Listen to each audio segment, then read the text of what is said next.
Maka dikatakan pemimpin adil ini, pemimpin yang adil termasuk satu dari 7 golongan yang akan mendapatkan pertolongan nanti di hari kiamat, yang akan mendapatkan bantuan dari Allah Subhanahu wa taala. Sab'atun yudhilluhumullahu yaumal qiyamati yauma la dhilla illa dhillu. Ada 7 golongan nanti di hari kiamat, yang mana pada hari itu tidak ada pertolongan kecuali pertolongan Allah Subhanahu wa taala. Salah satu yaitu al-imamul adil, pemimpin yang adil. Pemimpin yang adil, yang amanah. Nah, bagaimana cara kita mengetahui pemimpin yang adil itu? Ya, ini ada disebutkan ntar. Nah, kelewatan.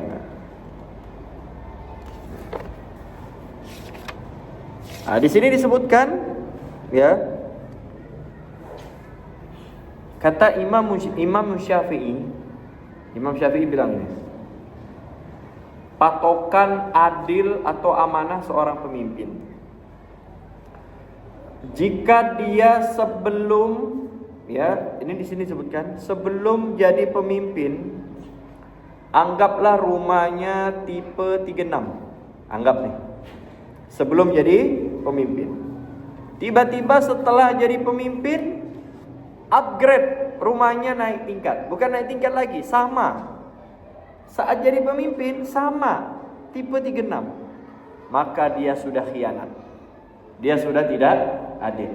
Sebelum jadi pemimpin, rumahnya tipe itu. Saat jadi pemimpin sama, padahal sama, masih dikatakan khianat.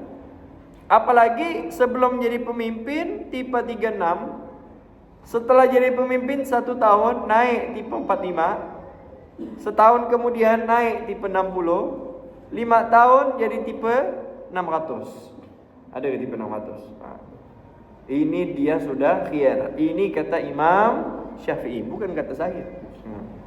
Ini kalau ada pemimpin kayak gitu, dia sudah zalim, tidak adil, dan dia sudah khianat. Allahu Akbar.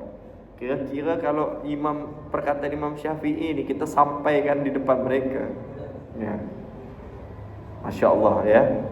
Ini Imam Syafi'i ketat. Makanya Khalifah Umar bin Abdul Aziz, jadi di dalam sejarah itu tercatat, selain Nabi Muhammad dan Khulafa Rasyidin, ya, selain Nabi Muhammad SAW dan Khulafa Rasyidin, hanya ada 4 pemimpin yang adil dari setiap atau masing-masing dinasti. Dinasti Bani Umayyah yaitu Umar bin Abdul Aziz. Dinasti Bani Abbasiyah yaitu Khalifah Harun ar-Rasyid. Dinasti Utsmaniyah Ayyubiyah, setelah Abbasiyah Ayyubiyah, yaitu Salahuddin al-Ayyubi yang menaklukkan kota Palestina. Lalu setelah dinasti Ayyubiyah, dinasti Fatimiyah atau Utsmaniyah. Fatimiyah atau Utsmaniyah, itu yang adil adalah Sultan Muhammad Al-Fatih yang menaklukkan Konstantinopel. Hanya 4 ini aja yang tercatat dalam sejarah, yang paling adil, yang betul-betul menegakkan keadilan. Kenapa Khalifah Umar bin Abdul Aziz dikatakan sebagai khalifah yang adil? Beliau di pemerintahannya dikatakan di sini, ya. Di dalam kitab Ad-Da'wah Tammah, mana? Ini. Bukan. Di dalam kitab Sifatus Safwa, ya. Di pemerintahan beliau ini, dalam kitab Sifatus Safwa halaman 335, saking adilnya pemerintahan Umar bin Abdul Aziz, sampai serigala bisa main bareng dengan kambing domba. Saking amannya. Dan pemerintahan dia memang tidak lama, saking amannya. Makanya saat itu ada penggembala kambing, dia gembala kambing, tiba-tiba kambingnya diterkam serigala. Akhirnya dia bilang, Khalifah Umar sudah wafat. Umar bin Abdul Aziz sekarang sudah wafat. Karena dalam pemerintahan beliau, kambing pun bisa main sama serigala. Saking adilnya. Mau tahu nggak gimana cerita adilnya beliau? Jadi dulu tuh belum ada lampu. Ini ada lampu, tinggal cetek. Yang bayar siapa? Kas masjid. Iya benar ya. Yang bayar kas masjid. Dulu pakai petromak, lampu serpong di istana itu atau di kerajaan lah. Jangan dibayangkan kerajaan Umar bin Abdul Aziz itu megah. Enggak, biasa aja. Sehingga banyak tamu datang ngadukan masalah A, masalah B, masalah C. Tiba-tiba enggak lama kemudian datang anak beliau, Abdullah. Pengen curhat ke abahnya. Wajar dong seorang anak. Tapi Umar bin Abdul Aziz bertanya, ente mau ngadu ke abah masalah pemerintahan, masalah rakyat atau masalah rumah tangga, masalah pribadi? Maka anaknya bilang masalah rumah tangga. Dimatikan punya lampu. Lampunya dimatikan. Anaknya bingung, "Bah, kalau dimatikan gelap. Gimana kita mau ngomong?" Ini lampu punya negara. Minyaknya minyak negara. Yang bayar negara. Tempatnya di istana negara bahasanya ya. Sedangkan engkau datang untuk ngadu masalah pribadi. Masalah pribadi. Kalau lampu negara pakai duit negara, saya gunakan untuk masalah pribadi, berarti ini khianat. Ini kata Sayyidina Umar bin Abdul Aziz. Bukan kata saya cuma cerita aja. Jadi beliau lampu pun gak mau untuk urusan pribadi.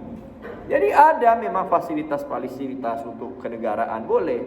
Tapi kalau sampai dipakai pribadi, berarti dia sudah khianat.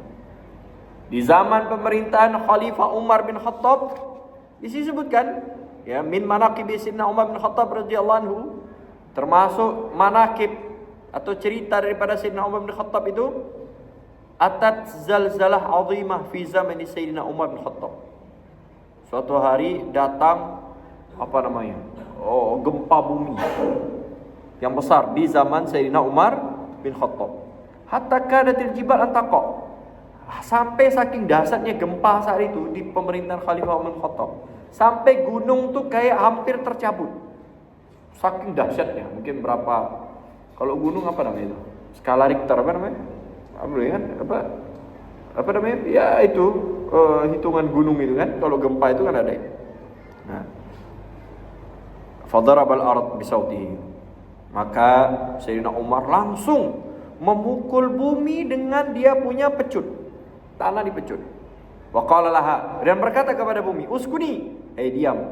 Bumi ente diam, enggak usah gempa. In lam akun adlan fawailun li Umar. Kalau Umar enggak adil, kalau aku enggak adil, maka celakalah bagi Umar. Tapi kalau anak adil, ente diam. Fasakanat. Maka bumi langsung diam, walam ya'ti ba'daha mithluha, dan sampai sekarang enggak ada gempa lagi di Madinah itu. Semenjak dipukul Sayyidina Umar bin Khattab. Allahu Akbar. Ini Umar bin Khattab. Memang beliau pemimpin yang adil. Nah, andaikan pemimpin kita adil, ada musibah apapun, tinggal pecut bumi, selesai. Loh ini di sini. Adilnya Umar bin Khattab itu diceritakan. Beliau itu nih. Kana radhiyallahu anhu ayyama khilafati la yanamu lailan wa la nahara. Di masa-masa pemerintahan beliau tuh memerintah selama 10 tahun. Itu enggak tidur siang dan malam. Wa innama hiya khaffafat bi ra'sihi wa wajalis. Beliau tuh tertidur kalau sedang duduk. Itu pun sebentar doang. Ketiduran. Saat duduk mungkin capek, enggak ada yang ngajak ngobrol, tidur. Itu pun enggak lama, khaffafat. Wa kana yaqul. Beliau berkata apa ketika ditanya, "Kenapa engkau enggak pernah tidur, wahai Umar?" "Idza nimtu fil lail dhayya'tu nafsi." Kalau aku tidur di malam hari, aku telah menyia-nyiakan diriku. Tapi wa idza nimtu fin nahar, karena malamnya tahajud maksudnya. Makanya beliau enggak mau tidur di malam hari. Tapi apabila aku tidur di siang hari, dhayya'tu ra'iyati, aku menyia-nyiakan, aku punya rakyat. Wa ana mas'ulun anhum, dan aku akan diminta pertanggungjawaban atas mereka. Enggak pernah tidur. Pernah dalam sebuah sejarah, khalifah yang adil Umar bin Khattab ketiduran di bawah sebuah pohon. Tidur di bawah sebuah pohon. Raja Romawi lewat. Enggak salah ada di sini. Nah ini, ya. Raja Romawi lewat. Dilihatnya, ditanya, "Mana ente punya pemimpin, punya presiden?" Tuh, tidur di bawah pohon. Tanpa pas pampres, tak ada. Sendirian. Apa kata pemimpin Romawi? "Ya Umar, adalta." Hei Umar, kamu telah adil, ya. Fa aminta, kamu merasa aman karena keadilanmu. fanimta, dan kau bisa tidur nyenyak. Kok bisa tidur di bawah pohon sendirian tanpa pengawal? Aman. Sementara anak kemana-mana butuh ratusan pengawal. Romawi itu kan takut ada yang mana, ada yang apa mencelakai. Tidur bundanya yang harus di ruangan yang berlapis-lapis. Sayyidina Umar bin Khattab slow ya. Tidurnya hanya di bawah pohon. Nah, inilah gambaran daripada sedikit beberapa pemimpin yang adil ya. Nah, ini kalau